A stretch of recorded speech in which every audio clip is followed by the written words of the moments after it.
भारत के minister for external affair doctor Jaishankar जो हैं, वो इस वक्त कतर में मौजूद हैं to talk on global piece.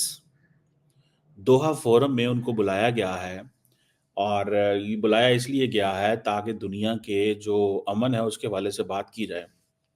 External affairs minister ने ये कहा कि today's India is no longer what it use to be on the issue of defending herself.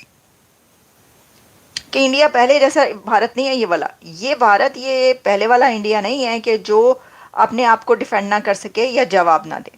उन्होंने कहा कि in the past India left 26/11 unanswered, we have answered Pakistan. उन्होंने कहा कि उसके बाद यानी उनकी गवर्नमेंट ने, मोदी हुकूमत ने, जो उनकी सरकार रही उसके बाद मुंबई हमले हो गए तो बाद में उन्होंने इसका जवाब दिया है। उनका फिर हमने जवाब दिया। क्या वजह है कि अब पाकिस्तान को नहीं बुलाया जाता?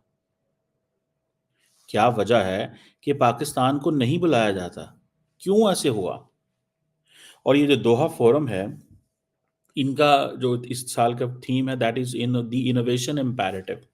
और मज़े की बात यह है, आप इस चीज़ को एनालाइज करें कि एक वक्त होता था कि पाकिस्तान को हर जगह इनवाइट किया जाता था। नमस्कार दोस्तों, आप सभी का बहुत बहुत स्वागत है पाक मीडिया कॉमेडी के एक नए वीडियो में। उम्मीद करते हैं आप सब बहुत अच्छे होंगे। दोस्तों, विदेश मंत्री एस जयशंकर जी 4 दिवसीय दौरे पे हैं कतर और बहरीन के। और जो कतर के प्रधानमंत्री हैं और विदेश मंत्री, उनको निमंत्रण किए हैं दोहा फोरम के लिए। अब ये सब देखकर पाकिस्तानियों को जलन हो रहा है कि एक मुस्लिम देश भारत के विदेश मंत्री को ग्लोबल पीस के लिए इन्वाइट कर रहा है और पाकिस्तान को कोई पूछ नहीं रहा है। वहीं पाक मीडिया ये बोल रहा है कि पहले ऐसा दिन था कि पाकिस्तान को हर जगह पूछा जाता था, लेकिन अब कोई पूछता नहीं है। आप क्या सोचते हैं? अपनी राय कमेंट में जरूर देना। वीडियो अच्छा लगता है तो लाइक शेयर करें, चैनल पर नए हैं तो चैनल सब्सक्राइब भी कर ले। तो आइए देखते हैं पाकिस्तानियों का रिएक्शन। कि minister for external affair doctor Jaishankar जो हैं, वो इस वक्त कतर में मौजूद हैं to talk on global peace. Doha forum में उनको बुलाया गया है और ये बुलाया इसलिए गया है ताकि दुनिया के जो अमन है उसके हवाले से बात की जाए। क्या वजह है कि अब पाकिस्तान को नहीं बुलाया जाता? क्या वजह है कि पाकिस्तान को नहीं बुलाया जाता? क्यों ऐसे हुआ? और ये जो दोहा फोरम है, इनका जो इस साल का थीम है that is in the innovation imperative. और मज़े की बात यह है, आप इस चीज़ को एनालाइज करें कि एक वक्त होता था कि पाकिस्तान को हर जगह इनवाइट किया जाता था, हर जगह बुलाया जाता था। आज हमारी लीडरशिप हमें इस मुकाम पे लेके आ गई है कि हमें कोई बुलाता ही नहीं है, हमें कोई इंगेज ही नहीं करता। इसकी क्या वजह है? There is a question. And doctor Jaishankar ने वहां पे क्या बोला, that is also a question for me to to to understand कि ये क्या है। अब मुझे सिर्फ इतना बता दें आप कि डॉक्टर जयशंकर जो है उसको इसलिए बुलाया जाता है because he is a serious player. He is a serious player. He understands कि दुनिया के अंदर जो इंटरनेशनल सिस्टम है वो चल कैसे रहा है। इंटरनेशनल सिस्टम जो है वो चल कैसे रहा है, वो इस चीज को बड़े अच्छे से जानता है कि दुनिया के अंदर इंटरनेशनल सिस्टम चल कैसे रहा है, भारत की दुनिया के अंदर क्या अहमियत है, इंटरनेशनली क्या चीज होनी चाहिए और क्या नहीं होनी चाहिए।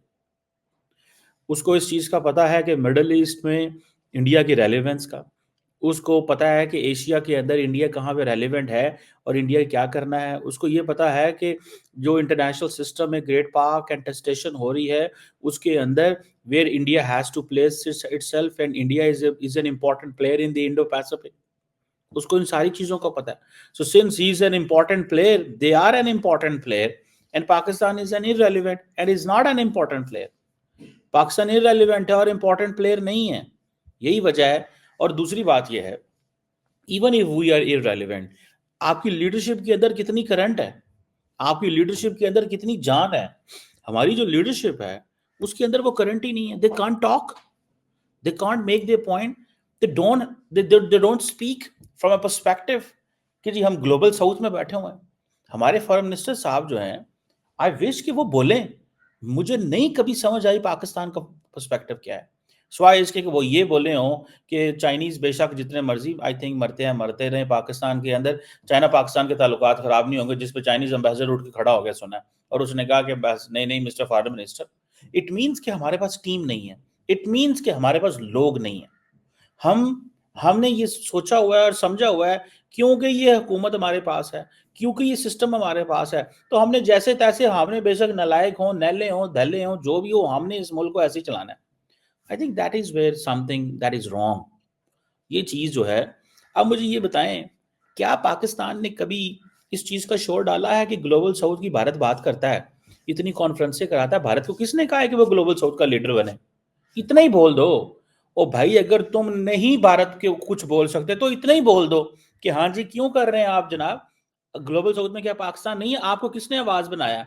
ग्लोबल साउथ में सबसे बड़ा प्लेयर चाइना है। ओ भाई कुछ तो कह दो। मैंने नहीं सुना आज तक उनके मुँह से ये अल्फ़ाज़। इट मीन्स कि इन्होंने सरेंडर कर दिया हुआ है। सच्ची बात तो मुझे ये नज़र आ रही है।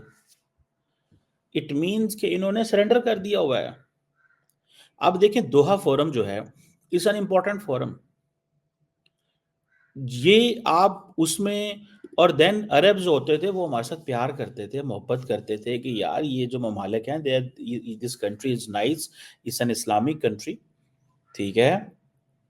It's a developing booming country. लेकिन जब उन्होंने देखा हमें पिछले 20, 25, 30 सालों की उन्होंने हमारी असेसमेंट की, उन्होंने कहा यार ये तो नॉन सीरियस लोग हैं। ये नॉन सीरियस लोग हैं इस सेंस में कि पहले इन्होंने अमेरिका के साथ मिलके सोवियत यूनियन को गिराया। चलो वो तो गिरा लिया, लेकिन उसके बाद आपने पूरी की पूरी अपने मुआशरे को तबाह बर्बाद कर लिया। रिलीजियस रेडिकलाइजेशन इतनी ज़्यादा आ गई कि हम लोग जिहाद इतना ज़्यादा हो गया और हमने अपने आप को इंडिया पे फिक्स कर लिया। हमने अपने आप को इंडिया पे फिक्स कर लिया जिसकी वजह से हम नाकाम हो गए।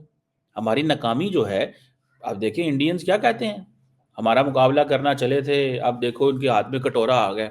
भाई नरेंद्र मोदी यही कहते हैं ना कि हमारा मुकाबला करने चले थे, देखो आज इनके हाथ में कटोरा आ गया। कितनी शर्मिंदगी की बात है। और वो देखें, why we got Pakistan as a separate homeland is a question. जब पाकिस्तान की बात होगी तो किस चीज की बात होगी? The nation got a separate homeland for what? For practicing religion, अपने मजहब इस्लाम को आज़ादी से प्रैक्टिस क्या कर सकते हैं? यही इसी सवाल को पकड़ के देख लें आप। हर मस्जिद के बाहर तो गनमैन खड़े हुए हैं। मुसलमानों को एक दूसरे से खतरा है, मुसलमानों को एक दूसरे से खतरा है। गनमैन खड़े हुए हैं, मुसलमान एक दूसरे से डर रहे हैं। उधर कहते थे जी उधर हिंदू होगा, वो हमें मारते हैं, वो हम उनके साथ रह नहीं सकते, वो मेजॉरिटी में है, वो ये हैं, वो हैं, अगर हम रहे हमारी आज़ादी नहीं होगी, फ्रीडम नहीं होगी, this and that. Fair enough. तो जब आपने अपना सेपरेट होमलैंड बना लिया तो क्या किया फिर? आज मालदीव्स उठ के टर्की जाता है, आपके पास क्यों नहीं आया? अगर आप इस काबिल होते तो आपके पास आता ना, बिकॉज उनको पता है Turkey is a country which is progressive, relevant, economically stable, ठीक है, एंड इक्वली जो मजहबी तौर पे वो उसकी जो है ना वो है एक, ठीक है। सो ये चीज़ है। तो ये था आज का वीडियो। आज के वीडियो के बारे में आप क्या सोचते हैं, अपनी राय कमेंट में जरूर दें। वीडियो अच्छा लगता है तो लाइक शेयर करें, चैनल पर नए हैं तो चैनल सब्सक्राइब भी कर ले और बेल आइकॉन भी प्रेस करें ताकि लेटेस्ट वीडियो का नोटिफिकेशन आपको सबसे पहले मिले। तो फिर आपसे मिलते हैं अगले वीडियो में। अपना ख्याल रखें। जय हिंद, जय भारत।